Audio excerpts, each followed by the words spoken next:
You're obviously happy for the guys that got the win. We thought that was a pretty even matchup going into the game to win it 31-14. That was a dominant performance by the defense. But the offense obviously made the plays we needed to make to have a chance to win the game. Unfortunate at the end of the game, a couple things that happened, but to answer it with a touchdown score there was awesome. So proud of the guys. So. I know some people will question who we play and the schedule, and I'm watching Maryland play Northwestern before the game. I said to the boys, you're a better team than you realize. So just keep playing like it, and we're going to keep trying to get better. See Northwestern beat Maryland. Keep trying telling the guys to keep getting better. I think that's for these guys on this team. It's the first time they've ever won 3 in a row.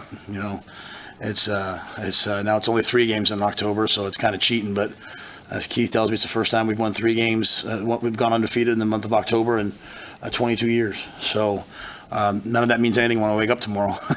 But I do want the guys to appreciate that they're working hard and they're battling, and guys go down and other guys step up. So, we'll continue to try to improve the things we're not doing as well. And credit to Purdue. They had a great defensive game plan. We kind of figured what it would be. They put the safety on Heinrich the whole day. Big play by Jalen Lloyd to expose that and get us off to a good lead. Does the defense, are they starting to understand that they're maybe pretty good? Good defense? Their defense feels like they're a good defense. I think they also understand that, when you play defense every week it can change, right? So you have to just go back to the process. And, I challenged them at halftime. Purdue was 4 of 8 on third down at halftime.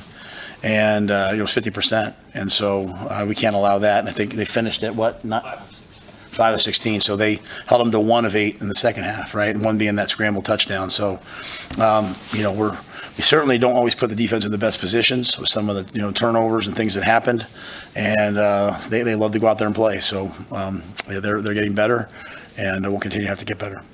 And the second straight week, you shut out an opponent right after you turned the ball over on that opening snap. Just what sort of jolt did that give your guys to do it, kind of continue where you left off defensively doing that? Yeah, I just think it showed that they're excited to play. They're excited to get out there. Now, we can't keep starting games like this. With us, we'll rethink everything. Like, hey, why are we starting games like this? Obviously, we had great field position, and then fortunately, Snods got hit, and and then things happen. But I think our defense just loves to go take the field. They love to play. Even at the end, they wanted to play to the very end, and that's holding them to a field goal, or holding it to where it would have to be holding them on a 2-point conversion. Didn't allow it to be a 3-score game. So I thought they just competed all the plays. On the 4th down fumble that they ran back, what was your thought process on that play and sequence, and what were you guys trying to do there? We're trying to get the first down. Probably if I could go back, my gut was split on it, to be quite honest with you. My gut was to punt it and leave it at the 10 and make them play defense. We thought we had a good play. Play got called in wrong. Not from in here, but I have to go to it. But, a couple guys ran the play the wrong way. So, sounds like, the play is supposed to be running to the right. They call it to the left or shifting to get over there. A little chaotic. So I don't know whose exactly fault that is. So when I don't know whose fault it is, I put it on me. But to be in 4th and 1 and get tackled for a loss, not just get tackled for a loss, fumble, not just fumble, miss the tackle, and then have it running for a touchdown. You're not going to win a lot of games doing that. So there's a lot to improve upon, a lot that has to be better. But, that's a chance in my mind to end the game. It's a chance for us to end the game. And if we want to be the type of team that we want to be, we're going to have to get 4th and 1s. But going back, to be quite honest, I probably would have punted it there. They got, I went to punt it on 4th and 6, no brainer freeze. They jumped off sides. All we got to do is touch them. It's a first down. And part of that's coaching, right? We got to coach that maybe a little differently because I think, let's put it on us. So I don't want any of the players to come away from anything. What we do have to come away with is we can't just have the ball ripped out of our hands that many times in the game. So it's a work in progress, but there's a lot of things that we have to get better at. When you're, it's 24-0 and you try that option pass, and Heinrich got rocked on that one, and then you come right back with the speed option. Is there any concern about exposing him to that much punishment that maybe a turnover is possible as a result of hits? We're playing to win, right? It's an option pass. He has some pressure. He throws the ball away. He snaps the next snap. It's not that hard. he can do it. You know, he shouldn't stand there and take that hit. Their kid didn't. Their kid ran out and threw the ball out of bounds. So, you know, we're working through with Heinrich all the time to get to where we want to get him to get. He has to execute those plays and get the ball out of bounds, right? I'm sitting there going, throw it out of bounds. Like, why take a sack for 7 yards?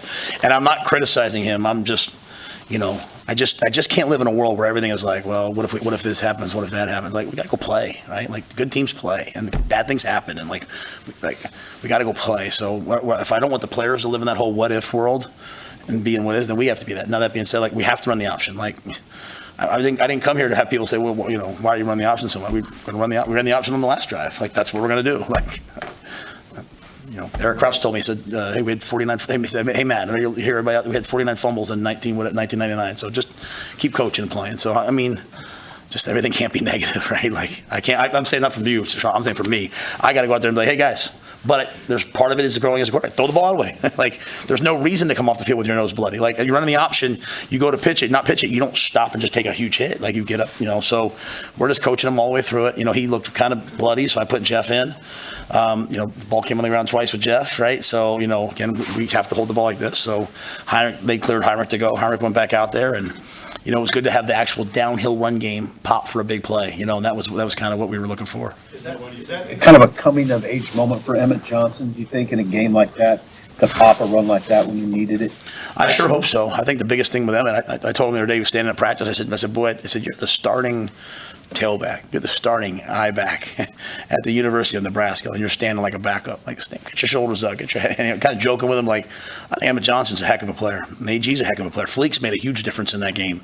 You know, and Fleek throws a punch later and it hurts us. Like, you know, I have to continue as best I can to teach these guys the process of, like, you know, just because we won 31-14, what could that game have been if we don't punch somebody? What could that game be if we don't have those fumbles, if we do throw that ball away, you know, if we just play the play and take what's there? And so, but, you know, when you have that many young kids on offense, you understand that you're going to coach your way through the games. I just think the challenge I said to them in the third and fourth quarter was, you have a 21-0 lead, or 24, I don't know what it was at the time. I was like, do you guys just want to try to win the game, or do you guys want to play? Like, good teams play. Like, they want to continue to make plays. They want to continue to go. So, you know, the option pass game helped us. I mean, the pass to Jalen Lloyd was an amazing design by Sat. We knew the safety, you know, and the young guy made the play. You know, we took one to Malachi or someone. He got the pass interference. So we just got to keep attacking and playing and play our way through these mistakes. What did you think of the blocked field goal? What kind of lift that was for your team?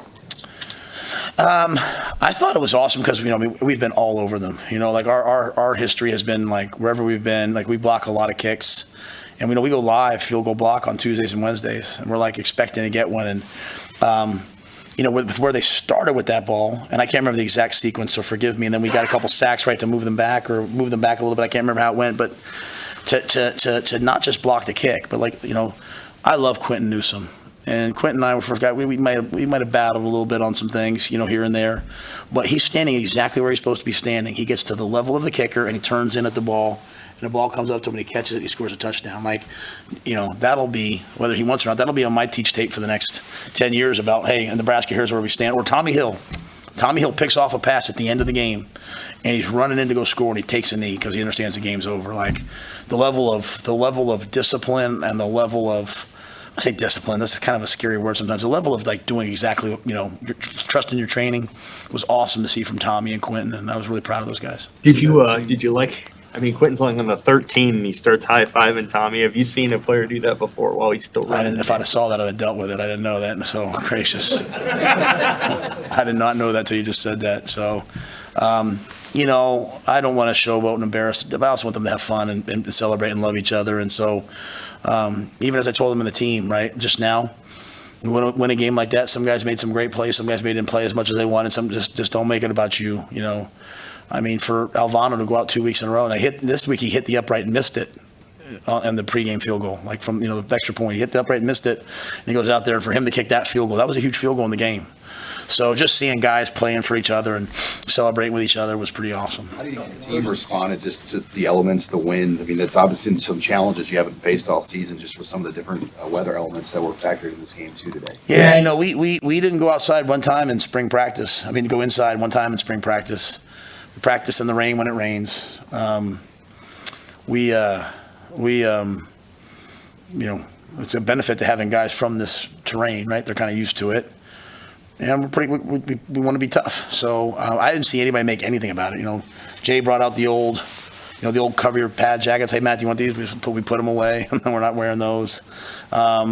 On a day that's frigid, we would. But today wasn't that cold. It was I was hoping for worse, as you know. I was hoping to be sloggy, but it was a good wind. I think the wind affected things as much as anything. Like throwing this way was really throwing one way was hard, throwing the other way was easy. Like even the pick that Tommy had, like the guy was throwing that into the wind, right? So they might have thrown a little deeper, but. I don't think we didn't let the wind bother us, the cold bother us, and I think we just played. One win from bowl eligibility.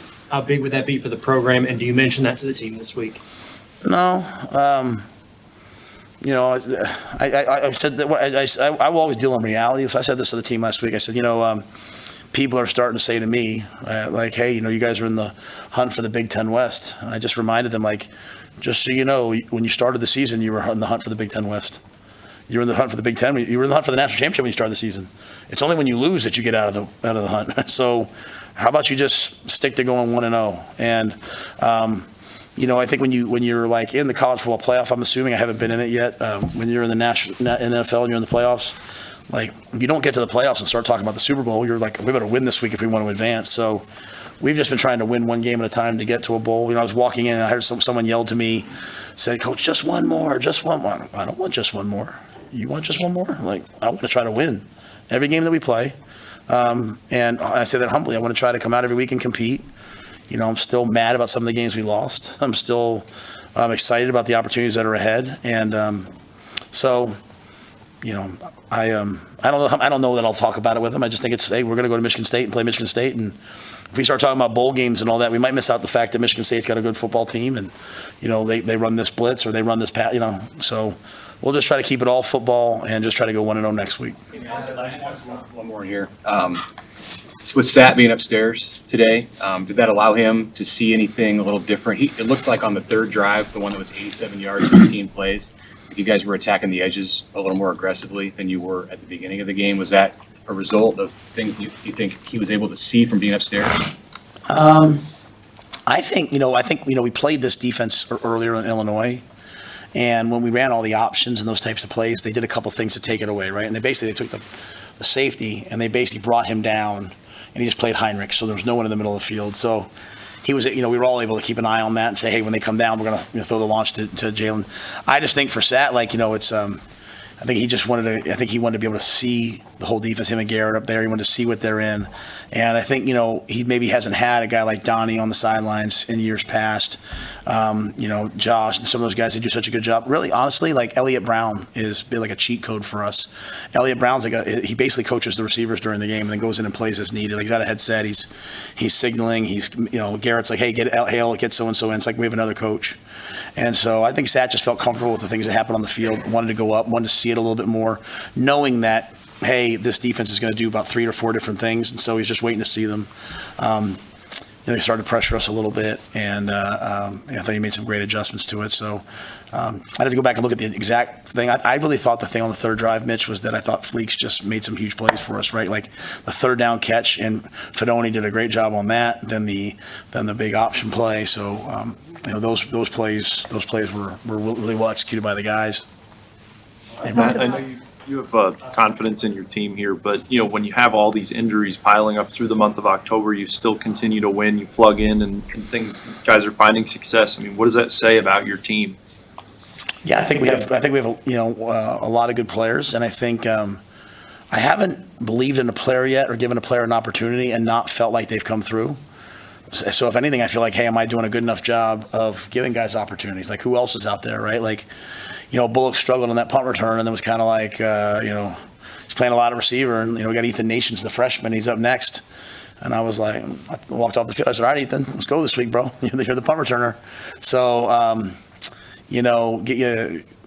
think it speaks to the resolve of the team, and also just the standard, right? Like that's, when I say things like, hey guys, block out the noise, don't listen to this, it's because it's always this like stuff that makes us not realize like, hey, at the end of the day, football is really just about all of us doing whatever it takes each game to get to here, right? It's about us working together. So I I want them to, pick up for each other. So I think we're doing a pretty decent job of that. Like, they get a big play, we block the field goal, we run back for a touchdown. That changes everything, right? We get the ball, we hit the out option pass for a touchdown. That changes everything. So, but I'm proud of the guys, definitely. Just we have a lot of work to do. We got a lot further to go.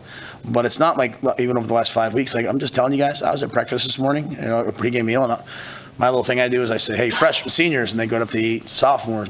I said freshmen, like half the room stood up, right, and went over there. And some of the sophomores are really redshirt freshmen. So the older guys are doing a good job of demanding a standard of the young guys, but the young freshman players, like true freshmen and redshirt freshmen, are doing a good job. So I'm proud of them all. All right, thanks, guys.